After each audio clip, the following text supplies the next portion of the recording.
నమస్తే. పట్టణ పేదల సొంతింటి కలను నిజం చేసే దిశగా తెలంగాణ ప్రభుత్వం కీలక నిర్ణయం తీసుకుంది. అర్బన్ ఇందిరమ్మ ఇళ్ల పథకానికి రాష్ట్ర కేబినెట్ గ్రీన్ సిగ్నల్ ఇచ్చింది.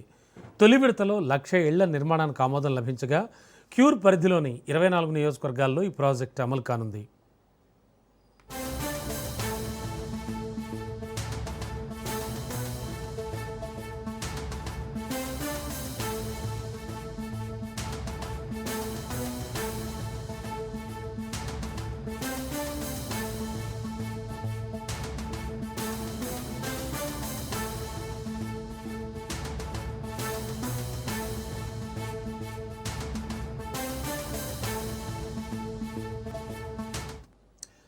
భవిష్యత్ అవసరాలను దృష్టిలో పెట్టుకుని 40 నుంచి 50 ఏళ్ల పాటు ఉపయోగపడేలా ఇళ్ల డిజైన్లు రూపొందించనున్నట్లు మంత్రి పొంగులేటి శ్రీనివాసరెడ్డి వెల్లడించారు.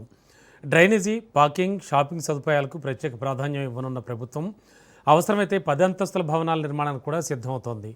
ఉపాధికి దూరం కాకుండా స్థానికంగానే ఇళ్ల నిర్మాణం చేపడతామని ప్రభుత్వం స్పష్టం చేసింది. ప్రతి నియోజకవర్గాన్ని యూనిట్గా తీసుకుని ప్రణాళికలు రూపొందిస్తున్నట్లు అధికారులు తెలిపారు. తుది డిజైన్లను ముఖ్యమంత్రి రేవంత్ రెడ్డితో చర్చించి ఖరారు చేయనున్నారు.